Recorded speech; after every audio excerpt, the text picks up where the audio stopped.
Oh, yeah, it's coming down here. Heavy snow, rain, and strong winds batter the West Coast. We like to urge people to stay off the roads if they can. Nearly 40 million Americans under weather advisories. Tonight, the growing threat for flash flooding and landslides as another major storm hits California. Damaging winds, you could knock out your power. Also, tornadoes cannot be ruled out. The CBS Evening News starts now.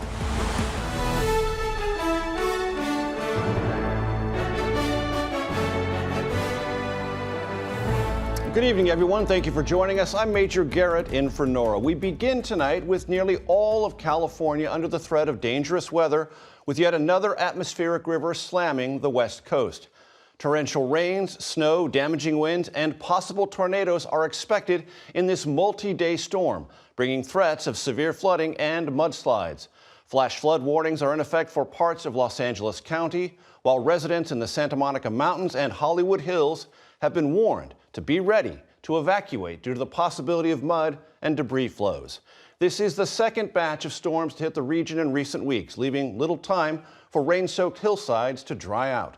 California's Office of Emergency Services pre-positioned equipment and rescue crews in several counties as this storm moved ashore. CBS's Carter Evans starts us off tonight from Los Angeles.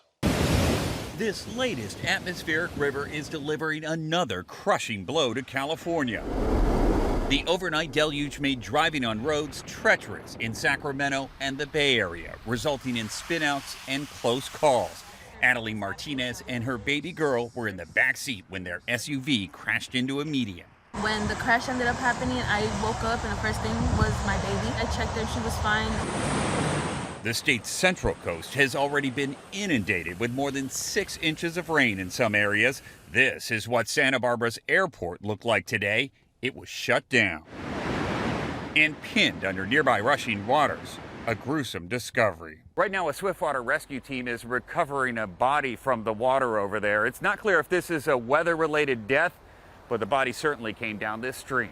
It's not uncommon for us to see these types of emergencies as water begins to recede. The storms brought down trees and part of this hillside along US 101 near the Oregon border. Farther south in Ventura County, firefighters shoveled mud and stacked sandbags to divert water from homes and streets. But even cleanup crews wound up getting stuck. There's lots of hillsides, lots of falling rocks and trees, so the roads are very hazardous. Just south of LA, the ground in Rancho Palos Verdes is shifting, buckling, and collapsing as the city continues to battle the perils of oversaturation. Meanwhile, in the Sierra, a winter storm warning is in effect until Wednesday. Heavy snow and gusty winds are expected to create blizzard conditions along the highways, making travel across the region dangerous. Back here in SoCal, these mudslides are destructive and expensive. You can see these cars are pretty much totaled, and they're still cleaning up from last week's set of storms, which led to nearly 600 landslides in the LA area, and more rain is in the forecast, so the danger is not over. Major? So many hazards. Carter Evans, thank you. For more on that massive Pacific storm, let's bring in meteorologist Chris Warren from our partners at the Weather Channel. Chris, good evening. Good evening, Major. A virtual look at a very wet and soggy Los Angeles. So with this powerful system that's lingering off the coast, sending in more rain, more moisture, the potential for more flooding, mudslides, landslides, debris flow, still a possibility. Not just possible through tomorrow morning. There's going to be some flooding, some flash flooding, but it's likely through parts of Ventura and Los Angeles counties. A lot of moisture still coming up from the tropics and subtropics here, keeping that threat going. By the middle of the week, we're watching that next system in the central and eastern time zones. But this, Major, looks like mainly a rain event for the big cities in the Northeast. Chris Warren, thank you so much. Overseas, the mysterious death of Russian opposition leader Alexei Navalny has sparked silent protests across Russia and vocal outrage around the world. Tonight, Navalny's widow is vowing to continue his fight for a free Russia as she accuses Vladimir Putin of killing her husband and, quote, hiding his body. CBS's Chris Livesay reports. He was the Kremlin's fiercest critic. Now, Alexei Navalny's widow, Yulia Navalnaya, is filling the painful void, boldly accusing the Russian president himself. Vladimir Putin killed the father of my children. Putin took away the dearest thing I had. For days, the Navalny family has demanded to see his body. But tonight, Russian investigators say they will hold it for at least 2 more weeks for examination. In her searing indictment, his widow alleges it's all to cover up traces of poisoning. It was another of Putin's Novichoks, she asserts, the same nerve agent that nearly killed him in 2020. For his legions of outraged supporters, he's now a martyr. We are here to honor the memory of a hero, says Yelena.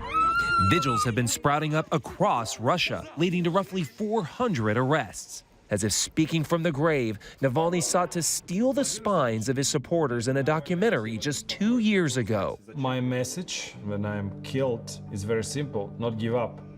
And the outrage truly is worldwide. At vigils like this one in Rome, people are demanding justice for Alexei Navalny and casting blame squarely on the Kremlin. As for the United States, President Biden says even more sanctions against Russia are under consideration. Major? Chris Livesay, thank you. Ukrainian President Volodymyr Zelensky sounded the alarm today about Ukraine's shortage of ammunition to fight off the Russian invasion. He said Russian troops are taking advantage of U.S. delays in providing more military aid to Ukraine. President Biden again today criticized House Republicans for refusing to approve his request of $60 billion in military and economic assistance to Ukraine.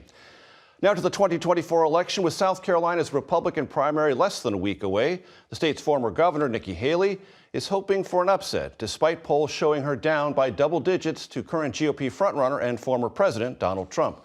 CBS's Caitlin Huey-Burns spoke with a defiant Haley on the campaign trail.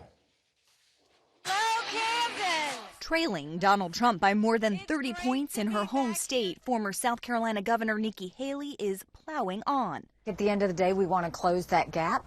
We want to make sure that we continue to show that there's a purpose there. In order to win the nomination, you have to win some states. What states do you think you can win? We're playing all of them. You'll have, after South Carolina, you're going to have another 20 states vote. Only 3 states have voted. We don't anoint kings here. To your supporters who want to see you get to the nomination, how exactly do you get there? One state at a time. One state at a time. If I were to get out of the race now, it would be the longest general election in history. The political elite are saying you should get out. Why? Why should I get out? Do we not want states to vote? Let's let them vote. A win in South Carolina on Saturday would give Trump his 4th state victory in a row. Facing that prospect, Haley is focusing her campaign speeches here on the former president's mounting legal challenges and his posture toward Russia. I don't know why he keeps getting weak in the knees when it comes to Russia. But I'll tell you what, Russia's not getting weak in the knees. Trump made his first comments about the death of Russian opposition leader Alexei Navalny in a Truth Social post Monday, connecting it to his own legal woes, saying, "We are a nation in decline." Trump received a $355 million fine in a civil court case on Friday. And over the weekend, he tried to rally support at a sneaker convention in Philadelphia, where he unveiled a new line of shoes. It's a slightly different audience than I'm used to, but I love this audience. And with just 5 days to go until the South Carolina primary, both Republican candidates will be campaigning here tomorrow in the same area. Donald Trump has a town hall, and Nikki Haley is set to deliver a speech on the state of the race, and she's defying calls to drop out. Major? Caitlin Huey-Burns, thank you. Now to significant developments in the Red Sea. Iranian-backed Houthi militants claim they took down a $30 million MQ-9 Reaper drone. A U.S. official tells CBS News the unmanned aircraft crashed off the coast of Yemen, but the cause is under investigation. A Houthi missile strike by the group terrorizing vital international shipping lanes forced the crew of a cargo vessel to abandon ship in one of the worst attacks so far. And it all comes after U.S. Central Command says it took out a Houthi underwater attack drone over the weekend, the first time that type of weapon has been used in this conflict. For last night's 60 Minutes, Norah O'Donnell spoke to the U.S. Navy admiral leading the fight against the Houthis' unmanned vessels. Do other countries have these so-called suicide drone boats? They are Iranian manufactured, exported to the Houthis, who adapted them for their own use. In this particular case, other countries around the world have different applications of the same general principle. Frightening. It's frightening. It's concerning. It's clearly why we pay so much attention to putting more eyes out on the water, detecting these small boats, whether they're crewed or uncrewed. They both could have a significant effect. But by the same token, it's why we're watching all the threats from the Houthis on the water and the missile threats in particular. Israel has given Hamas a deadline to return hostages held in Gaza or face a ground offensive in the city of Rafah, where an estimated 1,500,000 civilians are sheltering. That deadline is by the Muslim holy month of Ramadan, which begins in early March. CBS's Holly Williams reports anger is growing across Israel over a newly released video showing the youngest hostage being held by Hamas. Tonight, Israel's military released this security camera video, which they say they recently found in southern Gaza, apparently showing the Bibas family the same day they were kidnapped, October 7th, being moved by the militants. Baby Kafir was 9 months old at the time, the youngest hostage, taken with his 4-year-old brother Ariel and their parents Shiri and Yarden. In November, as Hamas released over 100 hostages during a 7-day ceasefire, the group claimed Shiri and her 2 children had been killed in an airstrike. But the militants haven't shown any proof or handed over any bodies. Despite mounting international criticism, Israel's Prime Minister Benjamin Netanyahu seems determined to launch an offensive in Rafah.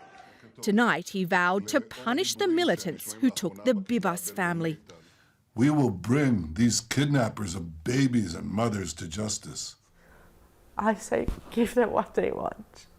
Just bring me back my family. Yifat Zyla is a cousin of Shiri Bibas and her 2 boys. We spoke to her before the new video was made public. So you're in a kind of limbo. For me, my family is still there, still very much alive until, we receive the confirmation. There are thought to be around 130 remaining hostages. Tonight, Hamas said they'll only free them in exchange for Palestinian prisoners. And Major Hamas said another precondition for releasing the hostages is Israel, quote, stopping the aggression. Holly Williams, thank you. Back here at home, a Minnesota community is in shock and mourning tonight after 2 police officers and a paramedic were shot and killed while responding to a domestic violence call early Sunday morning. CBS Minnesota's Jonah Kaplan is there. I need that ambulance to 33rd Avenue, and I need 2 additional ambulances. A call for backup, then a command to get back. Medics, please back off. Medics, back off and turn off lights. According to investigators, a man barricaded himself inside a home with 7 children, ages 2 to 15. After an hours-long standoff on Sunday, the man opened fire, killing 2 officers and the paramedic who tried to save them. Several officers did return fire. I will note that this individual had several guns and large amounts of ammunition. CBS News Minnesota tonight confirming the suspect as 38-year-old Shannon Gooden. Court documents reveal he was a convicted felon who could not legally own a gun. The attack killed Burnsville PD officers Paul Elmstrad and Matthew Ruge, both 27. Adam Finseth, a fire department paramedic, was 40. The gunman also died, but the children were physically unharmed. The shooting, a reminder of how domestic calls can turn deadly for first responders. We're heartbroken. We are heartbroken. We are going to need time to be together. FBI data shows among the more than 500 officers killed in the last decade, nearly 10% were responding to a domestic disturbance. What do sheriffs, what do police chiefs now tell their deputies and their officers? Stay the course, remember your mission, remember why you chose this profession, remember why you wanted to swear that oath, to put on that shield, and remember how much you love your community. The medical examiner tonight releasing his reports and just now confirming again The 3 first responders died of gunshot wounds, some in the chest, some in the torso. 2 of the officers hit multiple times. Major, we're also learning tonight that a 3rd police officer that was struck, he survived and is now home from the hospital. CBS Minnesota's Jonah Kaplan, thank you. A bike ride takes a terrifying turn when a woman is attacked by a cougar. The details next. Tonight, a 60-year-old woman in Washington state remains in the hospital after being attacked by a cougar. It happened Saturday on a bike trail while the woman was riding with 4 other people. The woman suffered serious injuries to her face, jaw, and neck. The group pinned down the cougar with a mountain bike until police arrived and shot it. The woman is expected to survive. Tonight, the growing problem of food insecurity on college campuses. Our in-depth report is next. If you can't watch the CBS Evening News, you can listen. Subscribe wherever you get your podcasts. Tonight, we go in depth on the issue of food insecurity on college campuses. Recent studies show at least 1 in 3 students is dealing with this growing problem. CBS's Elise Preston shows us how one university is serving up a solution. At the University of California, Davis, students may have an appetite for knowledge, but this line isn't for textbooks. It's to receive food. Rent is unbelievably expensive, and it's unfortunate that food and groceries and just basic needs costs are so gigantic. Senior Erin Cashin showed up 90 minutes before the doors opened at the on-campus food pantry. I literally structure my class schedules around being able to come to the pantry. It's run by students, many of whom are working here because they found help here. It feels good to give back and know that I'm needed here. Can you describe what it feels like when you don't know where your next meal is coming from? Just really anxious. Leslie Kemp runs the university's Basic Needs Center. She believes it's important to offer items like fresh produce, some of which is grown on the student farm and donated to the pantry. $1 today buys 1/3 of the commodities that it bought when I was in school. There are now close to 800 food pantries on college campuses. A decade ago, there were just 80. UC Davis was one of the first to open up its pantry, buried in the basement. Now the pantry is at the heart of the campus. It's not intended for those with a meal plan or who can afford groceries, but it's open to anyone with a student ID, no questions asked. Do you fear that people will take advantage of the system? If we've got 10 students coming in and 3 didn't need it, I'm okay with that, as long as we get those 7 who did need it. What kind of load does that lift off of you? Oh, huge. For Erin Cashin, a dozen eggs. She's stretching her dollars, but only taking what she needs. Pasta. You're being aware of everyone else who is in this struggle with you. I think that's kind of what comes with a gift economy. So let me make sure I leave some behind for the next person. No regrets, no stigma, and one very big benefit. It absolutely affect my academic performance. It would definitely affect mental health without being able to do this. That's certainly food for thought. Elise Preston, CBS News, Davis, California. Heart of America is next with a history-making college baseball player. This portion of the CBS Evening News is sponsored by Ancestry. Discover, preserve, represent.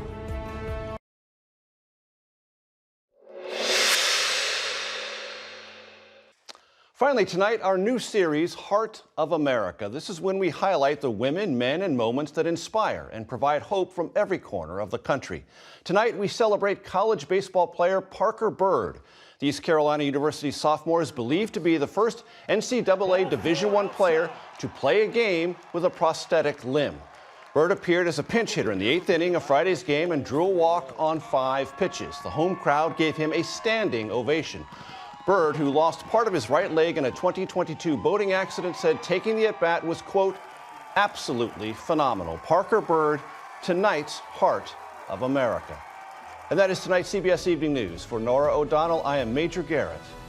Good night.